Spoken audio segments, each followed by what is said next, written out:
Then she reached down and closed the lid of the 100-penny box and then pushed it against the wall. "Go out of the room, honey, and let Mama help Aunt Dew into bed. I've been putting Aunt Dewbet Thomas to bed a long time, and I can still do it," Aunt Dew said. "Oh, I'll just help a little," Michael heard his mother say through the closed door. As soon as his mother left the room, he'd go in and sneak out the 100-penny box. But where would he hide it? Michael went to the bathroom to think, but his mother came in to get Aunt Dew's washcloth.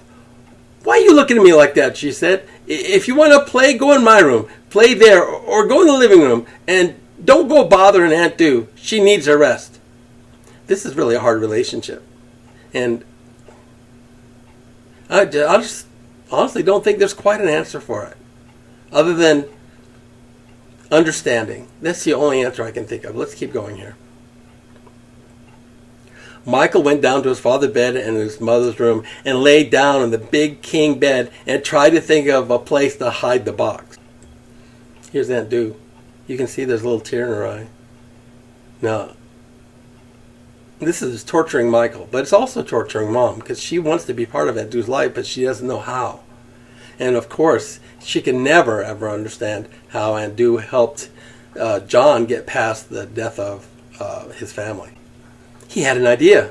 He'd hide it down in the furnace room and sneak Aunt Dew downstairs to see it so she'd know where it was. Then maybe they could sit on the basement steps inside and play with it sometimes. His mother would never know, and his father wouldn't care as long as Aunt Dew was happy.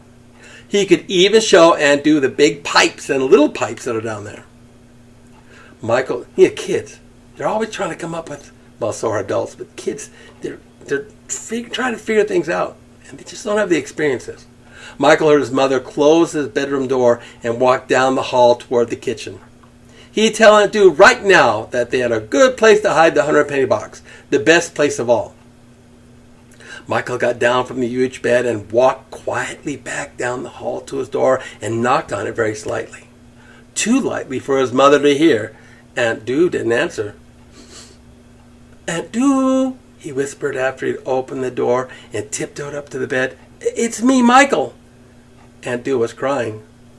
Michael looked at his great-great-aunt and then tried to say something, but she just kept crying. She looked extra small on his bed, and the covers were too close around her neck.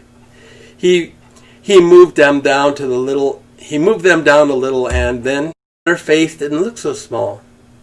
He waited to see if she'd stop crying, but she didn't. He went out of the room and down the hall and then stood near his mother.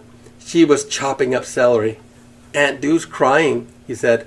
"Oh, that's all right," his mother said. "Aunt Dew's all right. She's crying really hard." "When you live as long as Aunt Dew lived, honey, well, sometimes you cry. Yeah, she'll be all right. She's not sleepy. You shouldn't make her go to sleep if she doesn't want to. Daddy never makes her go to sleep."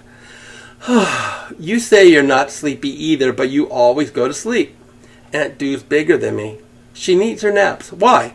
"Michael, go and play, please," his mother said. "I'm tired. I'm busy. And she'll hear your noise and she'll never go to sleep."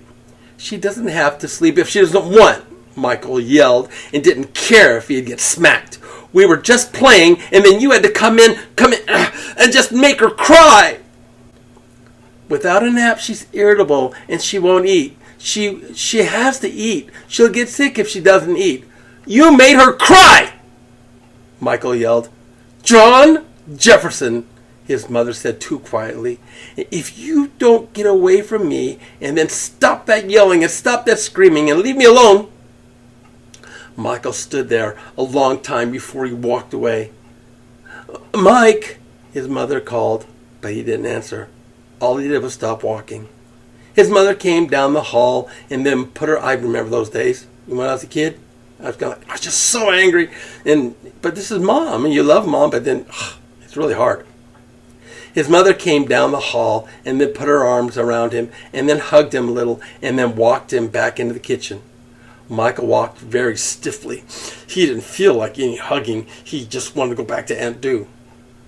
"Mike," his mother said, leaning against the counter and still holding him. Michael let his mother hold him, but he didn't hold her back.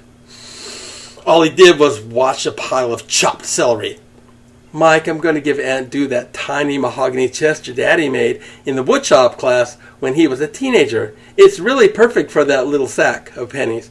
And when she sees it on that pretty dresser, scarf she made, the one I kept in the dresser, she'll like it just as well as that old clumsy box. She won't even miss that big old ugly thing. The 100-penny box isn't even bothering you. Now see, I have to say I can't understand in this book. I make no judgments on this because, but why is it so important to Mom to get rid of this box and the other stuff? I can see clutter's one thing, but this box is a different thing. The 100-penny box isn't bothering you. His mother didn't answer, but Michael heard her sigh. You don't even care about Aunt Dew's stuff, Michael yelled a little. He even pulled away from his mother. He didn't care at all about the hugging him, and sometimes it seemed to him that grown-ups never cared about anything unless it was theirs and nobody else's. He wasn't going to be like that when he grew up, and he could work and could do anything he wanted to do. Mike, his mother said quietly, do you remember that teddy bear you had, the one with the crooked little head? We could never sit him up quite right because of the way you kept him bent all the time. You bend him up while you slept and with at night, and you bend him up when you hugged him, played with him. Do you remember that, Mike? Well, why did she have to talk about a dumb old teddy bear? Well, you wouldn't let us touch that teddy bear. I mean it. I was all torn up and losing its stuffing all over the place. And your daddy wanted to get rid of it, and I said, no. And here he is. They're having their conversation here. You can see the teddy bear in the background. You look at the illustration's great. Michael does not want to listen, and Mom's trying to make contact. Mike will let us know when he doesn't need that teddy bear anymore. So you held on to that teddy bear and protected it from all kinds of monsters and people. Then one day, you didn't play with it anymore. I think it was when Corky moved next door. Corky's not little. I'm sorry, yes, Corky's big. He's a very big boy, but Corky wasn't around when you and I cleaned up your room a little while back, and we got rid of a lot of things so that Aunt Dew could come and be more comfortable. That day, you just tossed that crooked teddy bear on top of the heap and never even thought about it. I did think about it, Michael said. But you knew you didn't need it anymore, his mother whispered and rubbed his shoulder softly. But it's not the same with Aunt Dew. She'll hold on to everything that's hers. I do that too. Either not paying for her memories. But it's not the same with Aunt Dew. She will hold on to everything that's hers, just to hold on to them. She will hold on them tighter and tighter, and she will not go forward and try to have a new life. This is a new life for her, Mike. You must help her have this new life and not just let her go backwards to something she can never go back to. Aunt Dew does not need a huge, broken, half-rotten wooden box that you stumble all over the house with just to hold one tiny little sack of pennies. I don't stumble around with it. His mother reached down and then kissed him on top of his head. You're the one that loves that big old box, Mike. I think that's it.